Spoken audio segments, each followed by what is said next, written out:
venga. Ya recibí tu carta.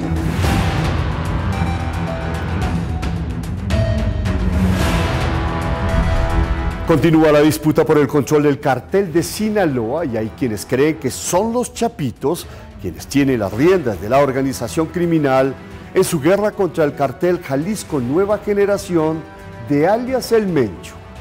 Nuestro periodista Rodrigo Rodríguez tiene la historia.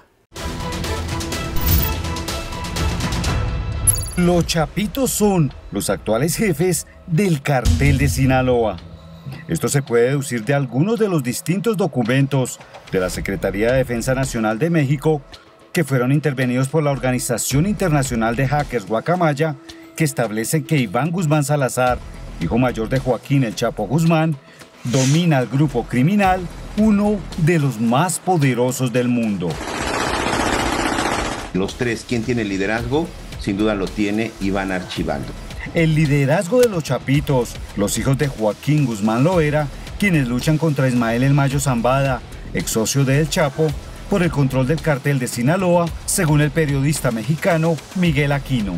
Sí, Iván Archibaldo, finalmente, al ser el hijo mayor y en determinado momento el hijo que más se ha estado viendo, por llamarle de alguna forma en el caso del resto de los hermanos, es el que luce finalmente como la cabeza de los hermanos, ¿no? Como la cabeza de Jesús Alfredo, del propio Joaquín y de los otros hermanos. Es más, de acuerdo con los documentos, el cartel de Sinaloa tiene un infiltrado en la Secretaría de Seguridad Pública de ese estado, a quien se identifica como operador relevante y banco de acceso a Iván Guzmán Salazar. También señalan que funcionarios municipales, estatales y federales están involucrados con el cartel. El tentáculo del narcotráfico en nuestro país es tan poderoso económicamente hablando que al final sí, hay muchos elementos que se arriesgan y hay muchos elementos que se han jugado la vida y que han perdido la vida, pero hay otros que lamentablemente por el tema del dinero terminan en las filas de estos narcotraficantes.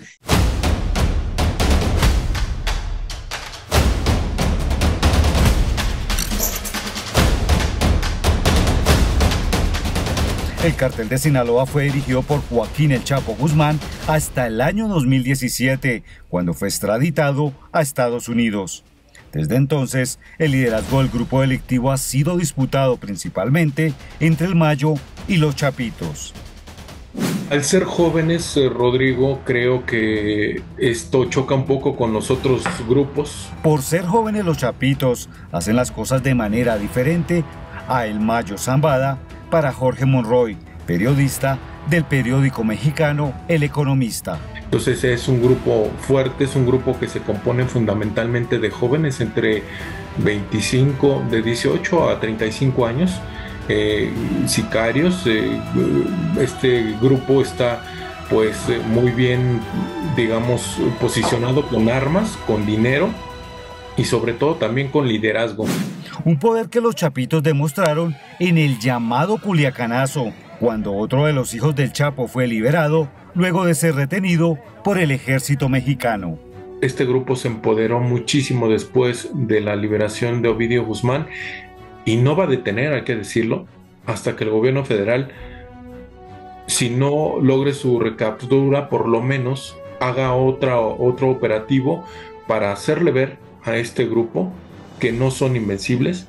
La extrema violencia ha sido el sello característico de algunos carteles como Jalisco Nueva Generación, pero se dice que los chapitos también hacen uso de este recurso e inclusive han llegado a ser calificados por algunos de ultraviolentos. Los chapitos, los hijos del Chapo Guzmán, pues se caracterizan quizás por un liderazgo muchísimo más tendiente a la violencia. Una violencia como modo de comunicación para hacerle saber a las otras facciones del cartel de Sinaloa que ellos están ahí, según Edgar Guerra, sociólogo y profesor del Centro de Investigación y Docencias Económicas de México. Esta facción de los chapitos pues, evidentemente hacen uso de esta estrategia, de esta herramienta, a diferencia de lo que ocurre con su principal digamos, competidor dentro del cartel de Sinaloa, que es el Mayo Zambada. Y también la utilizan contra su más grande competidor, la organización criminal de Nemesio Ceguera Cervantes, alias El Mencho, con la cual se disputa el mercado. Esto además ocurre a la luz de un liderazgo y de un cártel que ha crecido con enorme fuerza, como es el Cártel Jalisco Nueva Generación, y que en principio pues es una de las organizaciones que más amenaza a la existencia misma del Cártel de Sinaloa.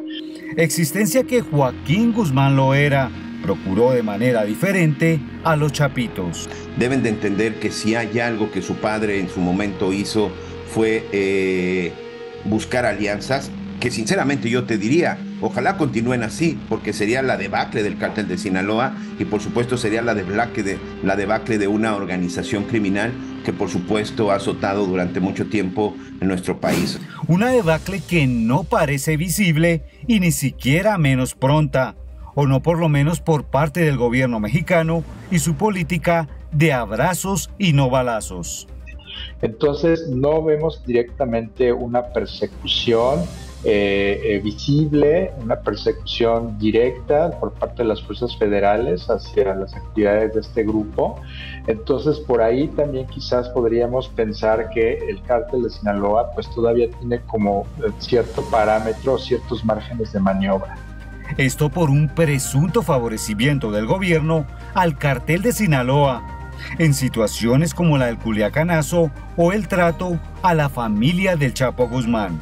Están ahí las cartas sobre la mesa para que el gobierno mexicano, antes de que termine su mandato, logre una captura fuerte dentro del Cártel de Sinaloa para pues evitar justamente esta especulación de si está o no está siendo apoyado por parte del gobierno. Cierto o no, los Chapitos están luchando violentamente para dominar el Cártel de Sinaloa y el negocio del narcotráfico y otros delitos asociados, que hace unos años le disputa el Cártel Jalisco Nueva Generación, infiltrando a las autoridades federales, estatales y municipales a través de funcionarios corruptos al servicio de la mafia. Este es el imperio heredado y operado a su manera por los Chapitos.